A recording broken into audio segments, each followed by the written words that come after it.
What do you think that's going to be like when you slip on that blue jacket tonight? Yeah, I'm always a little embarrassed over things like this. I'm not big on being the center of attention, but it's an honor. It has been decades, but I was, when they announced the Blues were having a Hall of Fame, I was pleased that they were doing it because I know what this franchise has meant to the National Hockey League. And to me, it's iconic. It's always been the 7th franchise, not the original 6, but it was the class of the next 6.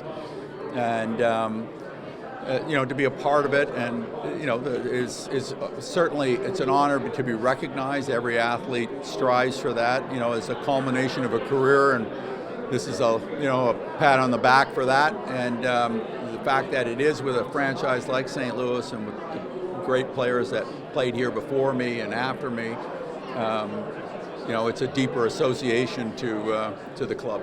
Talking with Gary Unger, if this Blues Hall of Fame took on the Hall of Famers from each other teams, you guys would have a pretty good squad. We would hold our own. Yeah, yeah, for sure. Yeah, there's, they've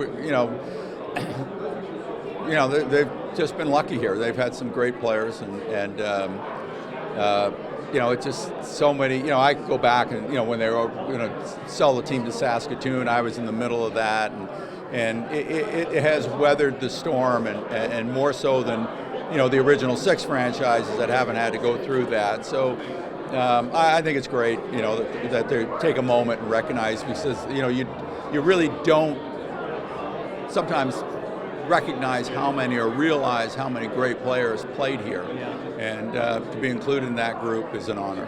2 more for you. You have a special relationship with Jordan Binnington, the goalie now.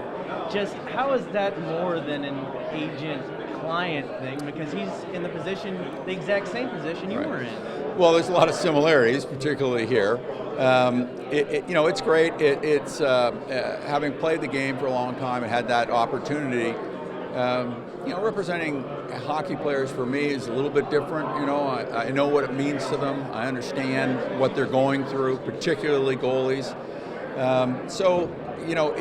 It is more personal for me, and personal in the sense that you want them to succeed because you understand what that means, not only while they're playing, but for the rest of their life, right? This is not a job that when you're done, I retired, I don't think about it anymore. It stays with you to the last breath. It really does. Maybe it shouldn't, but it does. Last thing, just what was an atmosphere like on a Saturday night at the Old Barn? Packed house. Just explain it for folks who weren't there. Well, I was in college, we played the Billikens, and we would play Friday, Sunday, and see the game on Saturday. So it was very much like being in Montreal or Toronto. People dressed up. That was just sort of the custom and expectation. It was an evening out. So, and the building itself, it was all the pictures, NHL pictures, most of them were taken at the St. Louis Arena because it was so bright. Yeah. So it was a very comfortable place to play.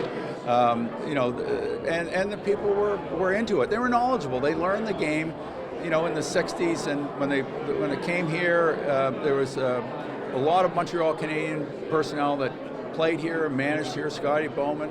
So they had a great introduction to the game. Dan Kelly was, really the best broadcaster in hockey. It was, you'd play the Blackhawks, it was loud, there were rivalries, there were just so many great pieces to playing there, and that rink smelt like I know it was supposed to be a circus rink, but it smelled like a hockey rink, right? They smell different, the old barns. So loved playing in that rink.